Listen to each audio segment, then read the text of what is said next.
Alô?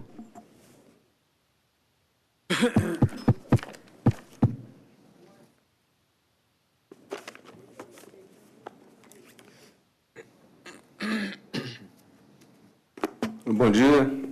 Nós vamos dar início à sessão da 7ª turma do Tribunal Regional do Trabalho. A cumprimento dos desembargadores Fernando Viegas, desembargadora Cristiana Fenelon, servidores na figura do Dr. Gilberto, todos os presentes, advogados e advogadas presentes.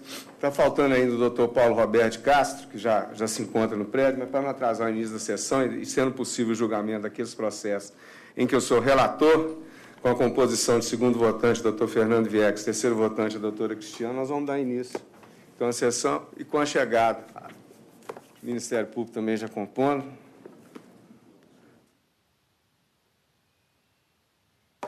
Bom dia, doutor Arnélio. Seja bem-vindo. Nada.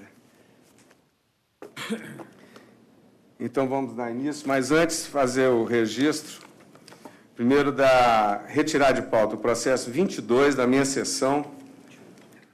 11.800. Não tem dois. 21 por impedimento.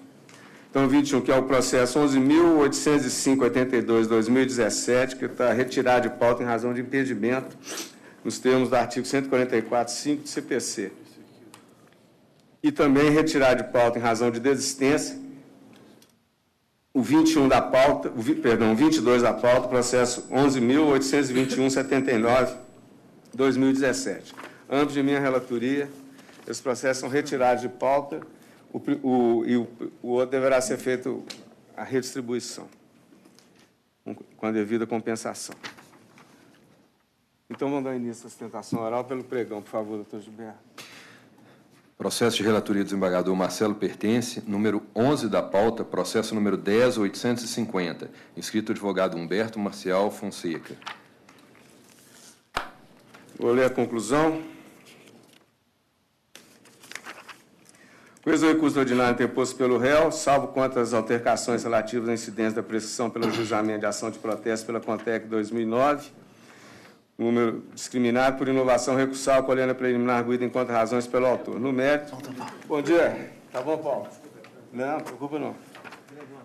No mérito do provimento parcial a para determinar que a gratificação semestral não deve ser incluída na base de cálculo das horas extras. Com esse recurso ordinário interposto pelo autor, exceto quanto ao item horas extras no período posterior, 16 de setembro de 2012, intervalo entre a jornada, objeto da apelo do autor por ausência de interesse recursal. No mérito, dou-lhe provimento parcial para acrescer a condenação reflexo das horas extras deferidas na gratificação semestral.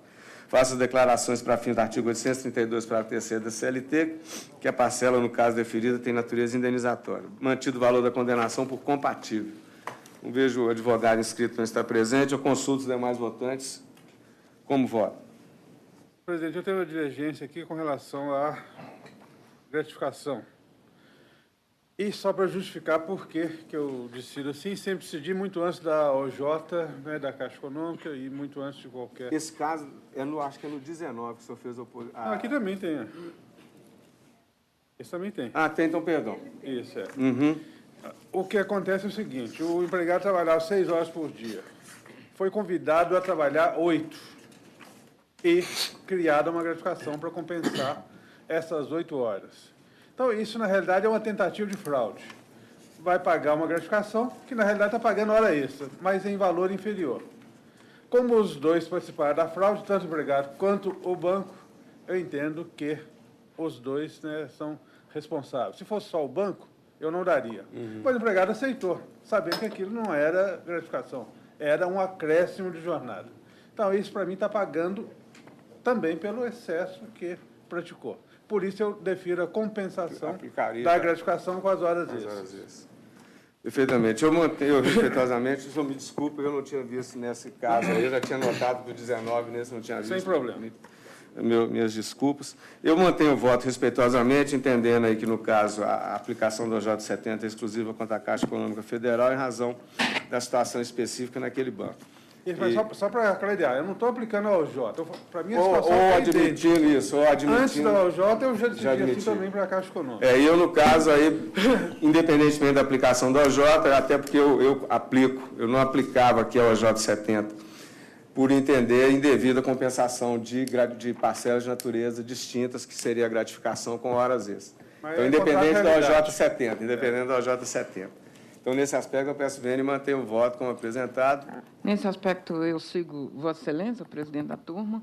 Eu também não compenso parcelas diversas. Agora, a minha divergência é só... É a questão dos honorários sucumbenciais. Então, eu vou proclamar, prevalece o voto do relator, vencido eminente segundo votante, quanto à possibilidade de compensação da gratificação de função com horas extras. E a eminente desembargadora Cristiana, que diz respeito aos honorários sucumbenciais. E assim fica proclamado o resultado. Número 19 da pauta, processo 11.724. Inscrita a advogada Marina Laponês Maia. 19 da pauta. Ela está pelo reclamado. a mesma coisa. Ó, adiantei, desculpa. Olha.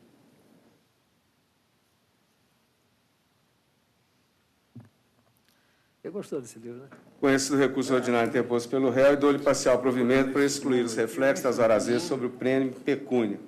Com esse recurso ordinário interposto pela autora, concedendo os benefícios da justiça gratuita e, no mérito, dou-lhe parcial provimento para afastar a pressão total da pretensão atinente às diferenças salariais decorrentes de intertícios remuneratórios, aplicando-se à hipótese a prescrição quinquenal nos moldes do artigo 7º, 29 da Constituição, que contemplará os créditos com exigibilidade anterior a 6 de novembro de 2010, extinguindo-se o processo no particular, com resolução do mérito, no conflito com o artigo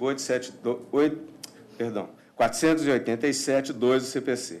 Acresce a condenação, pagamento de diferenças salariais decorrentes da redução dos percentuais dos intertícios remuneratórios, restabelecendo os percentuais de 12% e 16%, observando-se a correta classificação nos níveis da carreira, a partir da data da alteração do percentual para 3%, agosto de 1997, bem como o tempo de 2 anos na ascensão entre os níveis, com efeitos financeiros apurados no período imprescrito até o desligamento da obreira, acrescidos os respectivos reflexos em horas extras, férias, mais um terço, 10º salários, gratificações semestrais, conversões em espécie de licença-prêmio, folgas, abonos, assiduidade, FGTS, PLR, determinar a integração do auxílio e alimentação aos salários, com apuração dos reflexos da parcela no período imprescrito em férias, mais um terço, 10º salários, depósito do FGTS, decortada a condenação, pagamentos honorários sucumbenciais aos patrões do réu.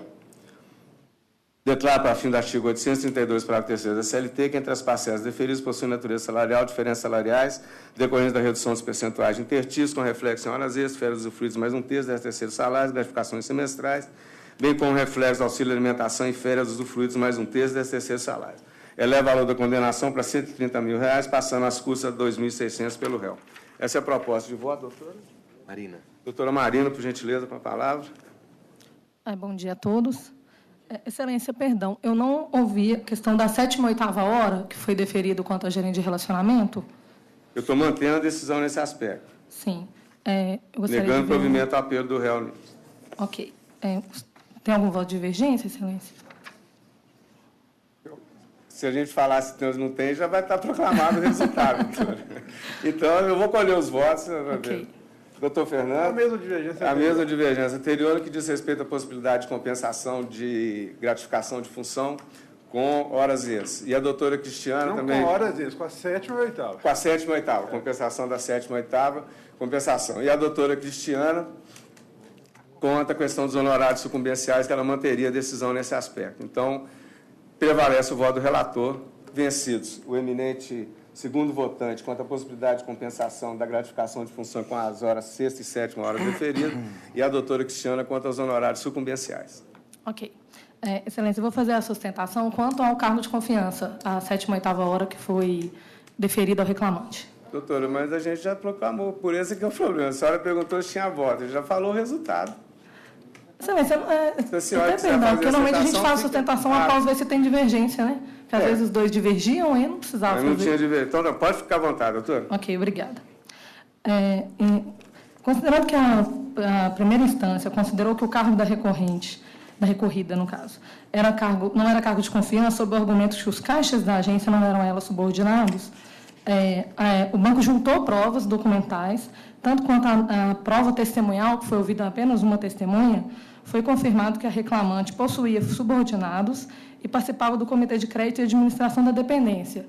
A única testemunha ouvida confirmou a tese do banco e, quanto à alegação do juiz de primeira instância, que a reclamante não possuía subordinação quanto aos caixas, gostaria só de explicar a situação da agência, porque abaixo do gerente-geral da agência, que é o cargo mais alto, a gerência média ela é dividida em 3 setores: gerente jurídico, gerente de pessoa jurídica, gerente de pessoa física e gerente de caixas. Realmente, ele não tinha como ser o superior hierárquico dos caixas, porque ele era gerente de pessoa física e não gerente de caixa. Então, essa consideração da primeira instância em não cortar o cargo de confiança do reclamante, informando apenas que ele não era o superior hierárquico dos caixas, não pode ser acatado, haja vista que realmente ele não era o superior hierárquico dos caixas, porque era um outro gerente. Mas como os documentos juntados aos autos, quanto a validação de comitê de crédito e administração da dependência e verificação de subordinados, é confirmado tanto por prova documental quanto pela única testemunha ouvida. Então, diante desses documentos que foram juntados e pela única prova testemunhal, o banco requer a alteração do julgado e pede que seja confirmado o cargo de confiança do funcionário. Ora, reclamante. Dentre os poderes de confiança do reclamante, foi comprovado nos autos também a alçada para elevação de limite de cartão de crédito, a guarda da porta principal da agência, formalização, assinatura de documentos isoladamente pelo banco. E tais documentos juntados não foram nem questionados pelo reclamante. Então, a gente pede a alteração do julgado por este motivo. É isso, excelência. Muito bem. Doutora, eu peço ver, não vou manter o voto, foi exatamente a partir da análise da prova testemunhal e também do depoimento. A prova cuidou de elucidar a controvérsia. Disse o preposto que os caixas da agência não eram subordinados a reclamante não assinava cheque administrativo.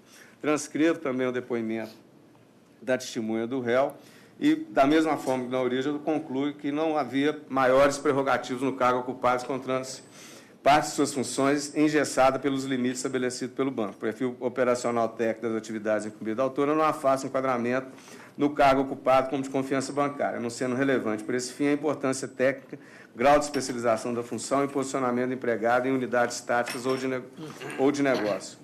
Então, eu peço ver e mantenho o voto por esses fundamentos, mas está transcrito também o depoimento da testemunha e possibilita caso de recurso também para alteração desse quadro. Eu mantenho o voto como apresentado, eu consulto os votantes, mantido o voto, acompanhando esse aspecto, doutora Cristiana também. Okay, então, fica mantido o voto do relator naqueles tópicos. Bom dia, obrigada. Ótimo dia, doutora, muito obrigado, bom final de semana. Paulo Roberto, bom dia. Bom dia, presidente. Rosana, vamos agora só dar, formalmente aprovar a ata da sessão anterior. Estou de acordo. Gostaria alguém de fazer algum registro? Não, por enquanto não, presidente. Então, registrar a nossa satisfação da turma estar aqui reunida. Tudo bem. Agora vamos continuar na roda, então, aos processos de sustentação oral do desembargador Fernando Viegas. Turmário ainda, né? Está pautada. Não, está pautada. Relator, desembargador Fernando Viegas. Não, uma decisão de agravo regimental do Supremo sobre honorário dispensiário, mas parece que tem pautado hoje. Tem uma pauta para hoje. É aquele do Alexandre de Moraes, que é a decisão do ministro. Mas tem uma DI para eu, se não me engano. Reclamação. A turma do sucumbente.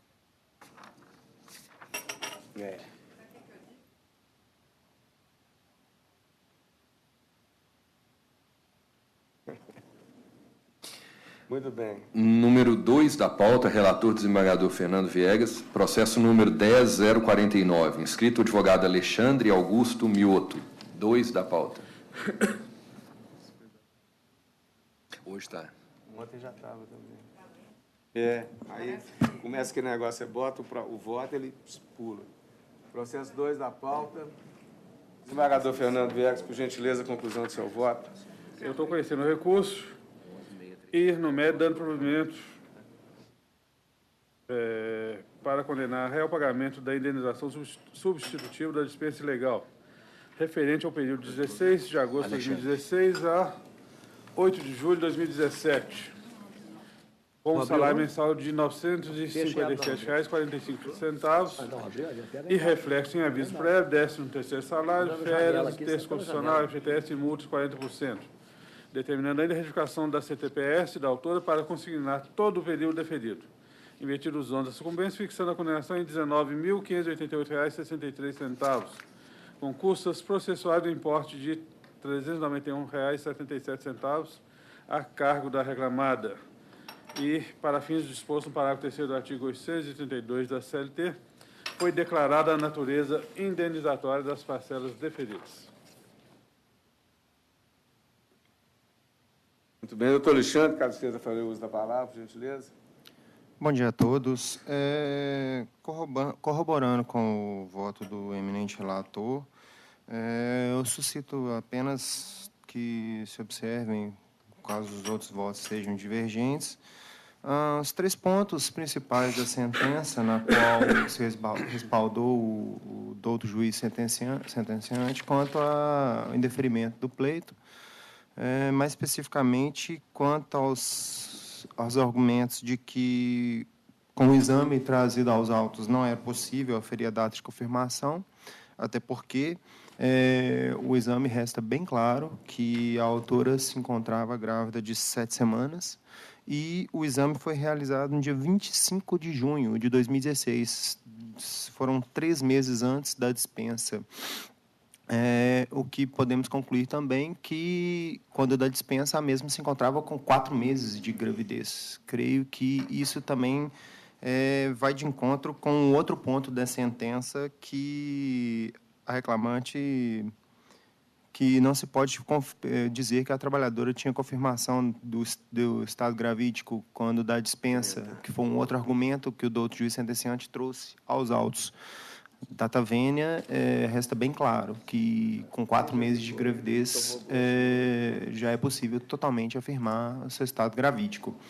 Além do mais, eu creio que um ponto a ser muito bem reforçado aqui é que a empresa, sim, tinha conhecimento do estado gravídico da mesma e só a dispensou porque, antes de reconhecido o vínculo no processo anterior, ela era estagiária. Então, para a empresa, era possível a dispensa. Por isso que ela não cuidou de reparar quanto a essas questões da estabilidade. Então, eu chego ao ponto final da sentença quanto ao fato de que o doutor juiz sentenciante diz que a reclamante só postulou os haveres daí decorrentes quando não era mais possível o empregador concordar com a reintegração. Porém, data vênia, a primeira ação na qual foi deferido o vínculo empregatício foi ajuizada em 5 de maio, ou seja, sendo que a estabilidade finalizaria em 8 de julho, ela estava dentro ainda do período estabilitário. Então, mais um ponto que eu gostaria de reforçar quanto aos haveres da reclamante. Bom, só isso que tenho a dizer no momento. Eu fico no aguardo, então, dos outros votos. Obrigado. Muito bem. Eu consulto os demais. Doutor Fernando, o voto é convergente com a manifestação. Doutora Cristiana acompanha o relator. Doutor Paulo Roberto. Já votei, presidente. Então, prevalece o voto do relator. Doutor, muito obrigado. Bom final de semana. Obrigado. Ainda relator desembargador Fernando Viegas, número 17 da pauta, processo 11.635, inscrito advogado Lucas Caixeta Barroso. 17 da pauta. Você entrou o quê? Cadê isso? Hein? Ah, tá. Fernando, por gentileza.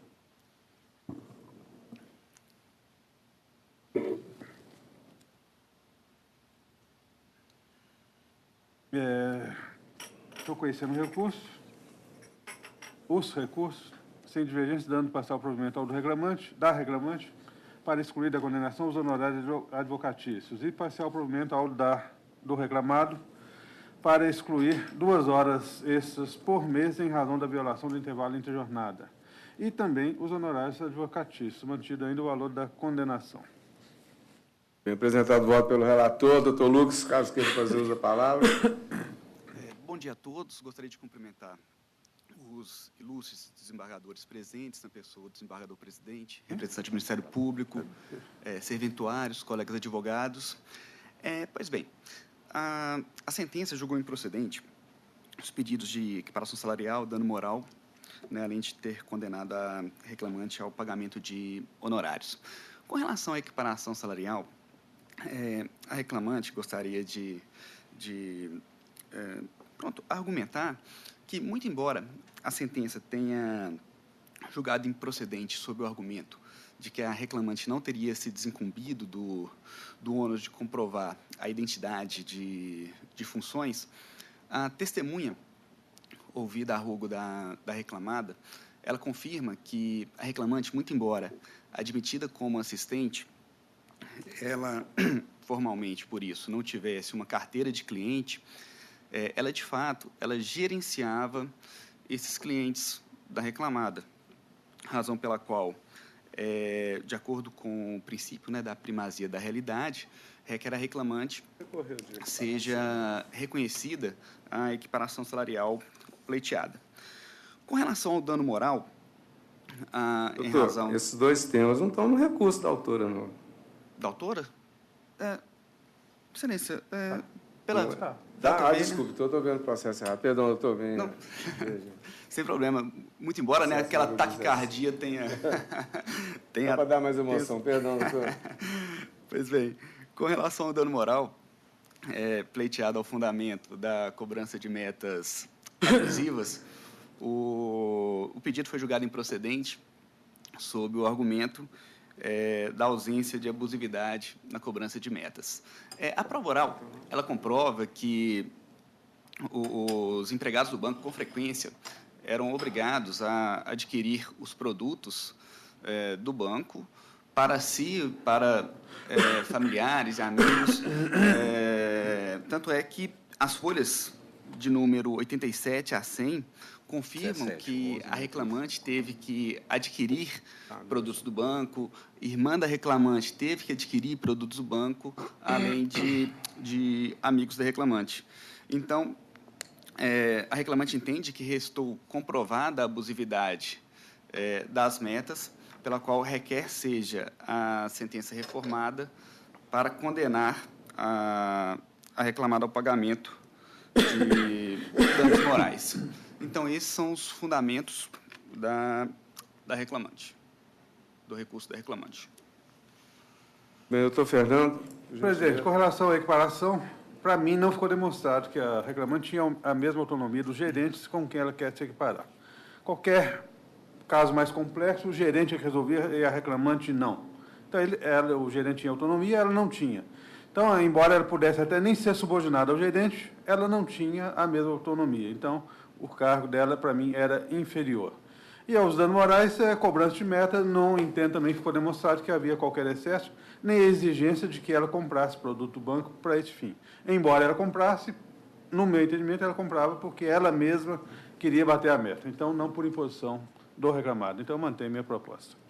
Mantido o voto pelo relator, consulta os demais votantes. Doutora Cristiano. Doutor Paulo. Eu já votei, em princípio, estou acompanhando o relator. Então, vencido o eminente segundo votante quanto aos honorários sucumbenciais, prevalece o voto do eminente relator. E assim se proclama. Tem mais alguma? Não, para a doutora Cristiana. Vamos agora, então, à sessão da doutora Cristiana. Processo de relatoria da desembargadora Cristiana Fenelon. Número 1 da pauta, processo número 1665, inscrita advogada Maria Luísa Pereira Issá. Número 1 da pauta. O número que você falou, Gilberto? Desculpe, eu não prestei atenção. 1665. 1665? 1 da pauta. Ah, tá, eu vou ver.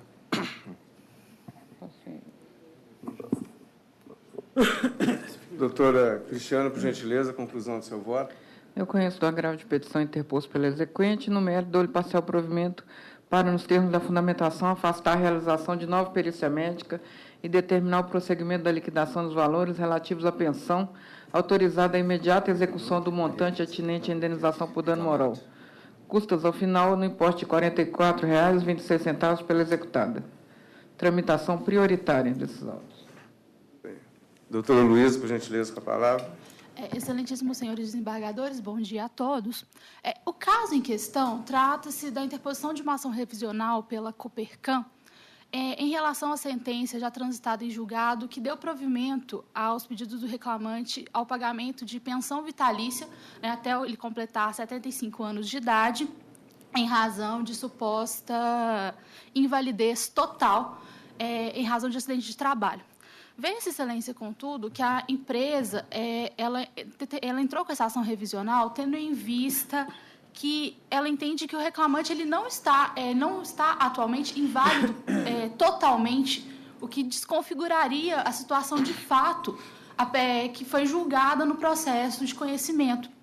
E, obviamente, a empresa requer a diminuição desse valor, desse percentual de pensionamento, o que, em consequência, diminuiria o valor dessa pensão, desses danos morais devidos ao reclamante. E é por isso que ela requer, assim, o pagamento, a realização de nova perícia médica para averiguação do estado de fato do reclamante, né, da sua atual condição para o trabalho, principalmente tendo em vista que ele foi considerado habilitado pelo INSS para retorno ao trabalho já em 2011.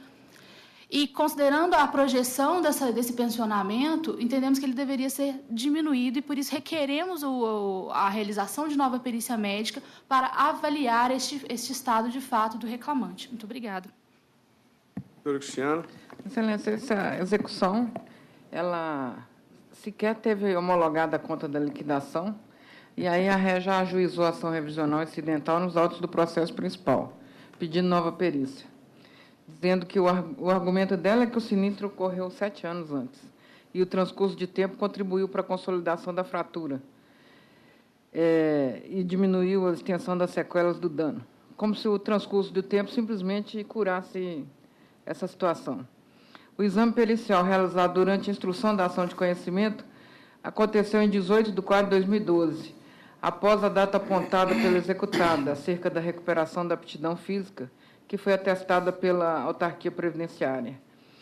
O fundamento fático descrito pela cooperativa não evidencia elemento novo, pois o estado clínico, após o exame médico realizado pelo INSS, foi objeto de perícia oficial, sendo verificada incongruente declaração de aptidão para o trabalho diante da patologia apresentada pelo obreiro. O retorno ao trabalho não se afigura possível quando não realizada a devida contenção dos avanços da enfermidade. O perito constatou fratura de bacia, com sequela e piora do quadro após o incorreto retorno à atividade, persistindo inapto. Aqui eu cito os IDs e as páginas. Embora seja possível melhora a partir da reabilitação profissional, a executada não demonstrou qualquer acompanhamento médico ocupacional da evolução da rigidez física do obreiro, necessária para o retorno à função de carregador que desempenhava na empresa. Como disse antes, o mero decurso do tempo por si só não caracteriza elemento suficiente ao fim colimado. O perito oficial esclareceu que consolidação de fratura não significa cura clínica. Consolidação é cura anatômica, cura clínica é funcional. Existem muitos casos de fratura consolidada em que não se tem cura funcional. Seu quadro lombar é traumático. A executada insiste em afirmar que o autor está plenamente apto para o desempenho da função desde 2011, mesmo diante da incongruência da decisão da autarquia previdenciária verificada durante a instrução processual, na qual se procedeu ao contraste de todas as circunstâncias da atividade laborativa sob o crivo do contraditório.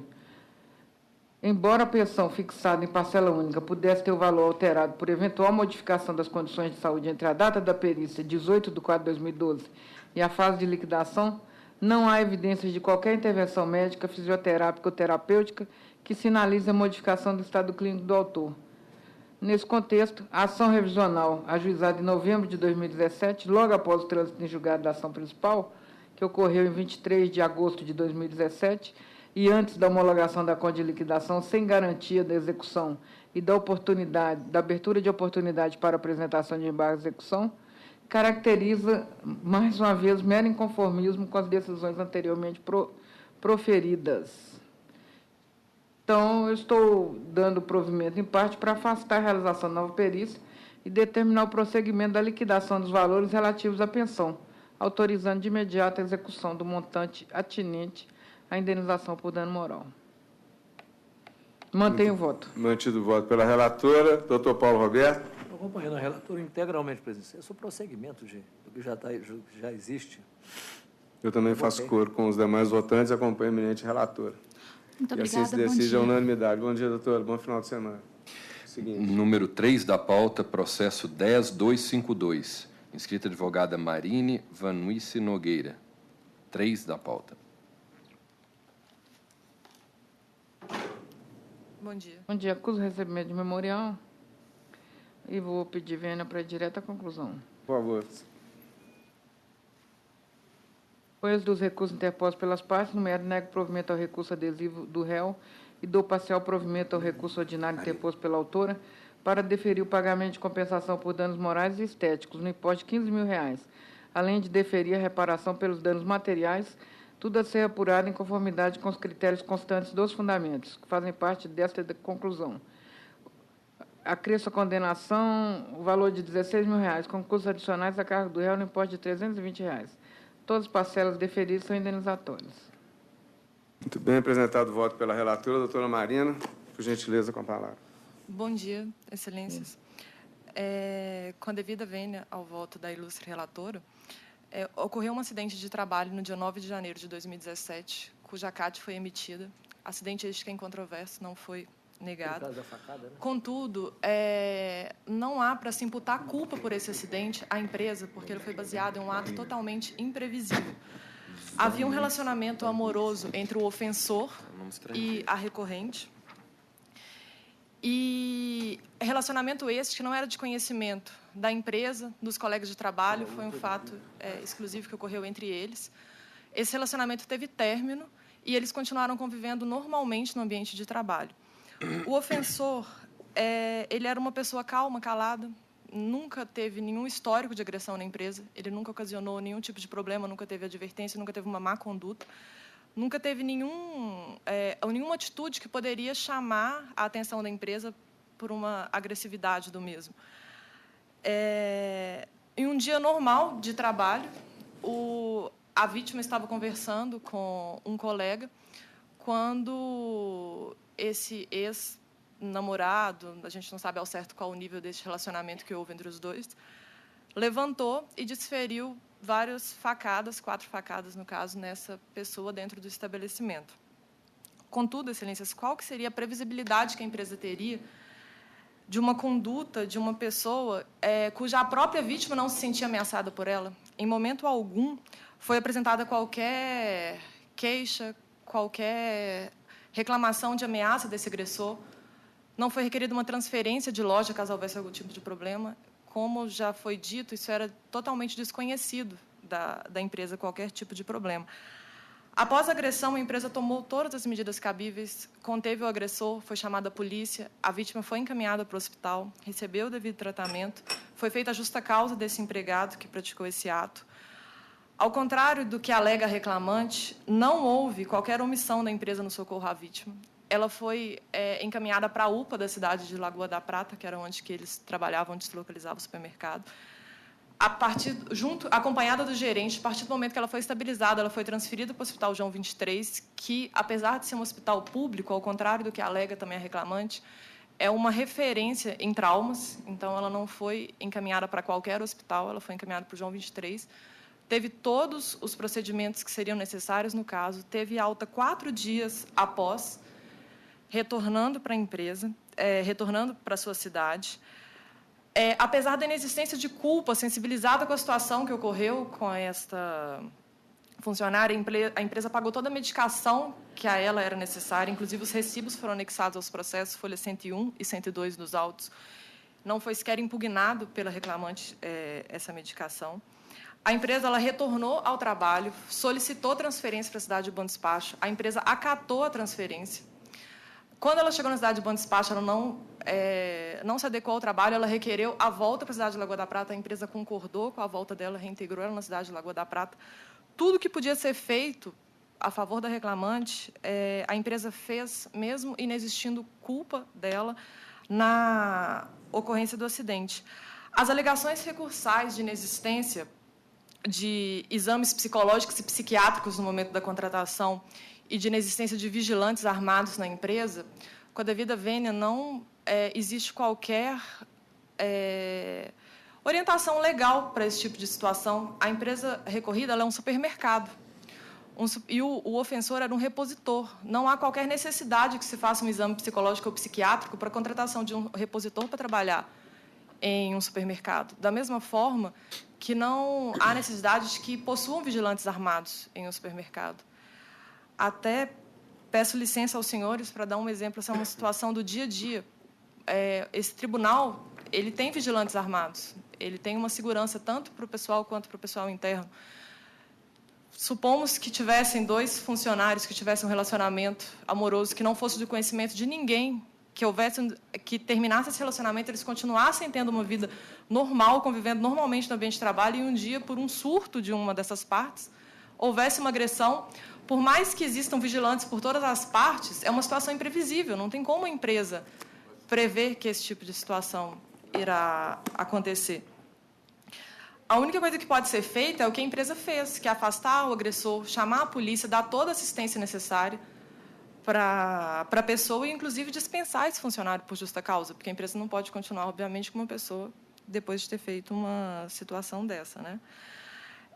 Nesse caso, Excelências, com a devida vênia, é um caso que envolveu um relacionamento estritamente passional, não foi uma questão de ambiente de trabalho, não era um funcionário que estava se desentendendo com uma superior hierárquica, um problema entre 2 colegas de trabalho. Foi um problema passional que ocorreu e acabou sendo desencadeado dentro do estabelecimento da reclamada, sendo um ato totalmente imprevisível, pelo que a culpa, que é um dos requisitos para a existência de dano, não pode ser imputada a essa empresa.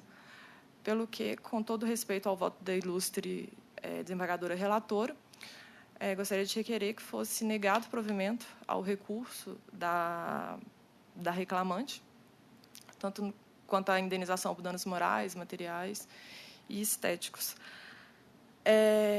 Em recurso adesivo, eu só gostaria de chamar a atenção para o fato de que, além de todos esses cuidados, a reclamante ela foi transferida de loja, mas como ela não estava se adaptando, ela requereu a empresa que fosse feita a rescisão indireta do contrato dela em audiência e ela disse que não estava disposta a voltar e a empresa acabou fazendo um acordo com ela em uma das audiências e fazendo a rescisão indireta do contrato de trabalho. Como a intenção era clara da reclamante de deixar o trabalho na empresa, faltavam apenas 3 meses para o término da estabilidade.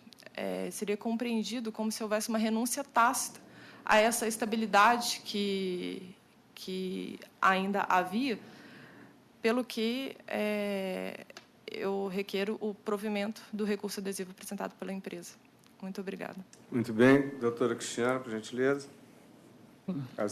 O fundamento em que eu me baseei aqui é que compete ao empregador zelar pela segurança no local de trabalho e, no caso, apesar de ser difícil previsibilidade o que ocorreu na empresa, como a empresa tem a obrigação de dotar um ambiente laboral de perfeitas condições de segurança, entendo que ocorreu a culpa invigilando no caso, porque havia um empregado portando uma arma branca letal.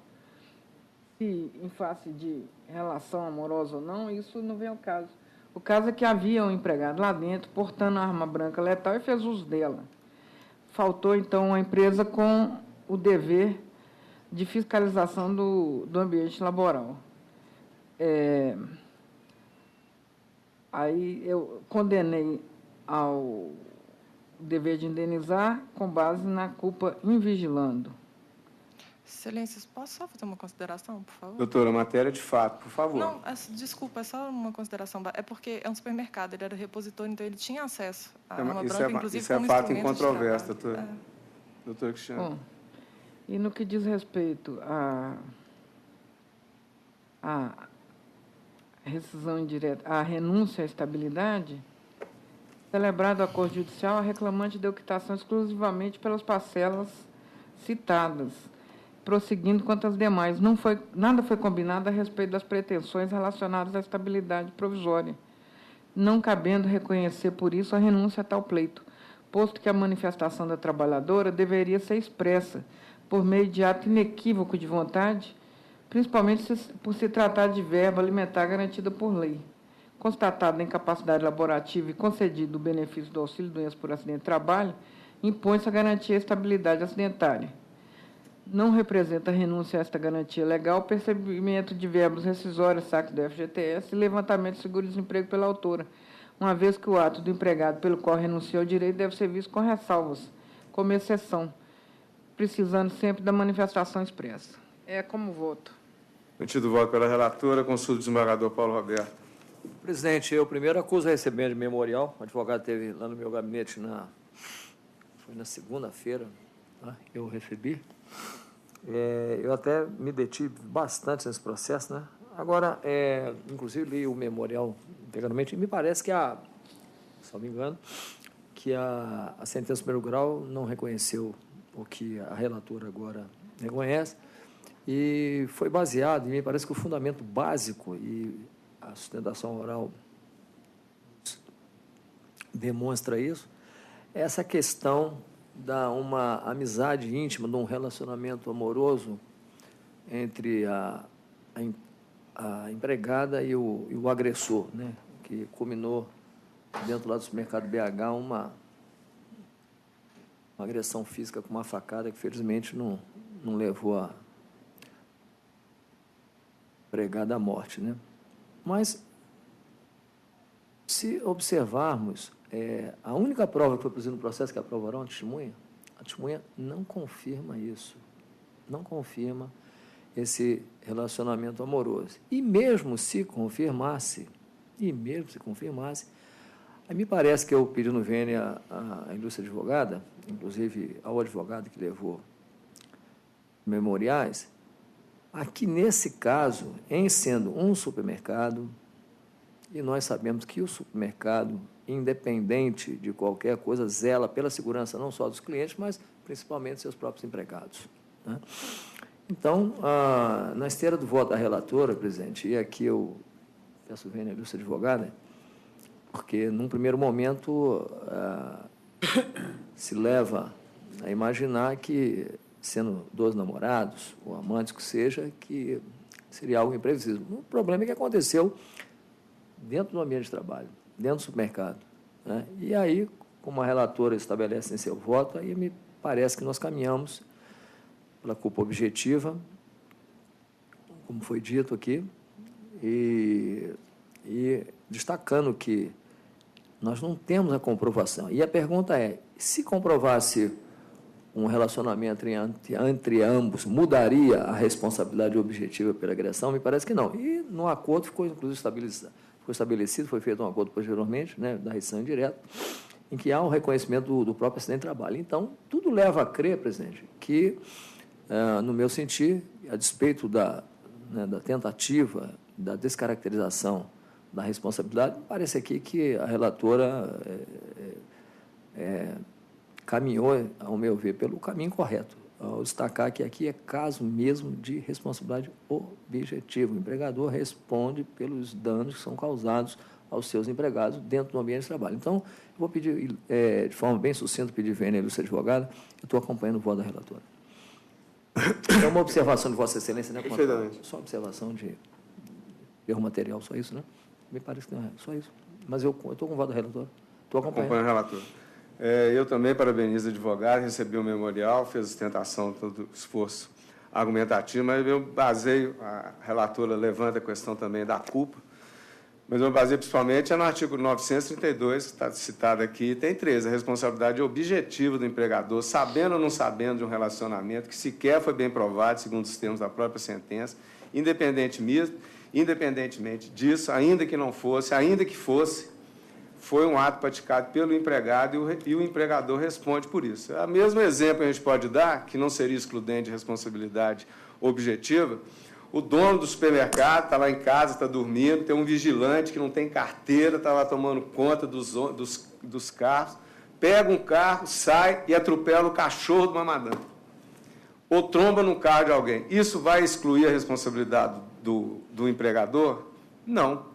Ele não tem culpa nenhuma, ele não sabia que o cara estava, ele não tinha autorização, mas ele pegou o carro, era seu empregado, pegou o carro, e com esse carro da empresa, ele praticou um ato que causou lesão a outro, seja matando um cachorro de uma madame, seja trombando num carro. E isso não exclui a responsabilidade, que é objetiva.